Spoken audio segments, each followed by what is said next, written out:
Um dia na história com Carlos Bastos. Mr. Gorbachev, tear down this wall. I have a dream. Aqui, posto de comando do movimento das Forças Armadas. É fazer a conta.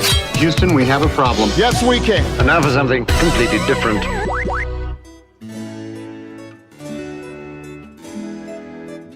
Para contar a história de hoje, temos de começar pela história de Luís, o 14º a reinar com esse nome em França, que teve o cognome de O Grande. Mas grande não era um título suficientemente grande para Luís XIV, que quis ainda ficar conhecido como o Rei Sol.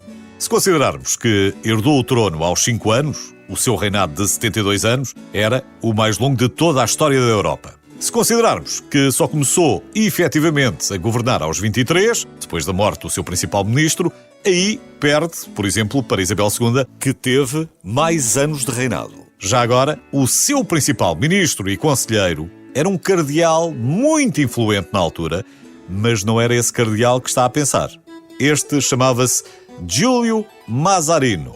O outro, o cardeal Richelieu, imortalizado por Alexandre Dumas nos Três Mosqueteiros, também foi o principal conselheiro do rei Luís, mas do seu pai, Luís XIII. E ao que parece, ao contrário do livro, o verdadeiro cardeal Richelieu nunca participou de nenhuma traição contra o rei. Muito pelo contrário.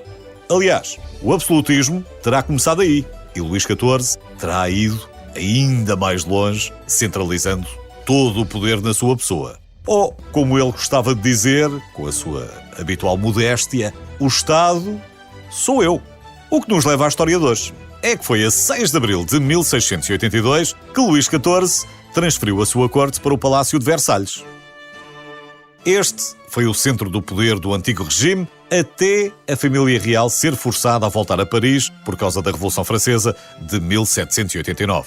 Foram para um local onde não existia nada, porque Paris crescera desordenadamente, com graves questões sanitárias e lutas constantes entre fações rivais, e o rei queria um local onde pudesse organizar e controlar completamente o governo francês. Procuraram um local próximo de Paris, mas suficientemente afastado dos tumultos e das doenças.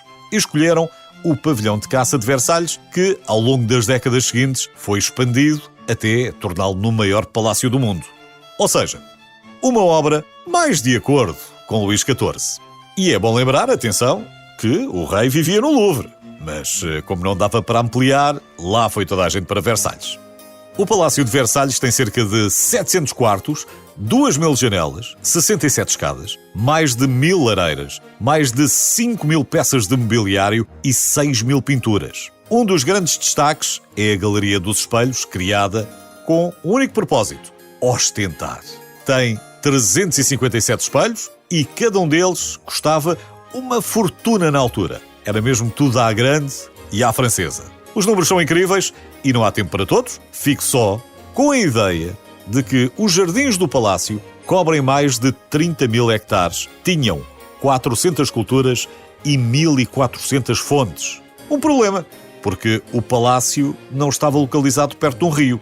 Foram criadas lagoas artificiais, aquedutos aéreos e subterrâneos. Toda a água das redondezas foi desviada para lá, mas mesmo assim não era suficiente para o passeio dos reis nos jardins. Portanto, os criados só ativavam as fontes à medida que o rei ia caminhando. Assim que ele já não o via, fechavam logo tudo o que estava para trás. Foi assim que deram a ilusão que tudo estava a funcionar lindamente. Claro que a água não chegava para tudo. E talvez isso ajude a explicar porque é que o Palácio de Versalhes, uma obra de ostentação, não tem, pense nisto, uma única casa de banho.